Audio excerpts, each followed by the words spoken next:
Hello check.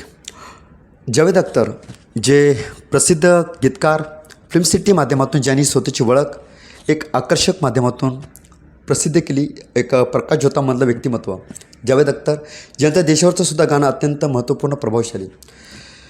ऐ गुजरने वाली हवा बता, मेरा इतना काम करेगी क्या. मेरे गाँव जा, मेरे दोस्तों को सलाम दे.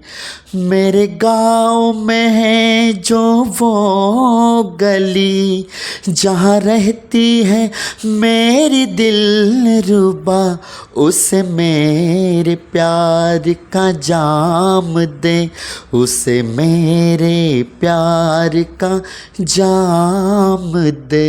जावेद अख्तर.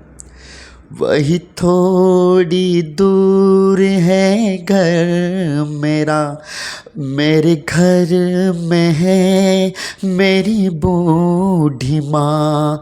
मेरी माँ के पैरों को छू के तू उसे उसके बेटे का नाम दे.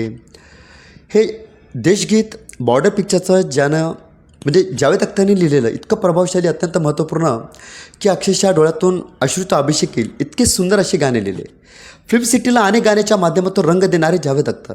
परंतु शायर ऑफ गुलजार याने एक प्रश्न केला होता, माध्यमातून प्रश्न झाला की तुमच्या आवडीची 5 गीतकाराची नावे लिहा. क्षणाचा विलंब न साधता शायर ऑफ गुलजारनी 5 गीतकाराची नावे लिहिली. परंतु त्या नावामध्ये अक्षरशः विचार करण्यासारखी गोष्ट आहे की जावेद अख्तर यांचं नाव नव्हतं. नेहमीप्रमाणे बातमीपत्र जावेद अख्तरकडे गेली आणि यावर प्रतिक्रिया जाणून घेण्याचा प्रयत्न केला. आणि त्यावेळी जावेद अख्तरनं प्रतिक्रिया देताना सांगितलं की शायर ऑफ गुलजार यांच्या यादीमध्ये स्थान मिळवण्यासाठी जावेद अख्तरला आणखी सर्वाधिक जास्तीत जास्त प्रयत्न करावे लागतील. खरं पाहिलं तर प्रतिक्रिया देणं आणि बोलणं हे तर महत्त्वाचं आहे, पण शांतता आणि संयम आणि विनयशीलता याचासुद्धा हात सोडू नये, हे तरी या व्हिडिओच्या माध्यमातून सांगायचं वाटतं. सांगायचा मेसेज अशी इतकाच आहे की जेव्हा जेव्हा आपण प्रगतीच्या दुनियामध्ये प्रवास करतो तेव्हा तेव्हा ही वृत्ती, हा दृष्टिकोन जावेद अख्तरचा नजरेसमोर ठेवणं हे सुद्धा अत्यंत महत्त्वपूर्ण वाटतं. आणि हीच वृत्ती आणि हाच दृष्टिकोन काळाच्या आड लपत आहे, हेच सुद्धा वस्तुस्थिती. हा तरी हा मेसेज आपल्या कानापर्यंत देणं महत्त्वाचं वाटतं. Thanks a lot. खूप खूप धन्यवाद.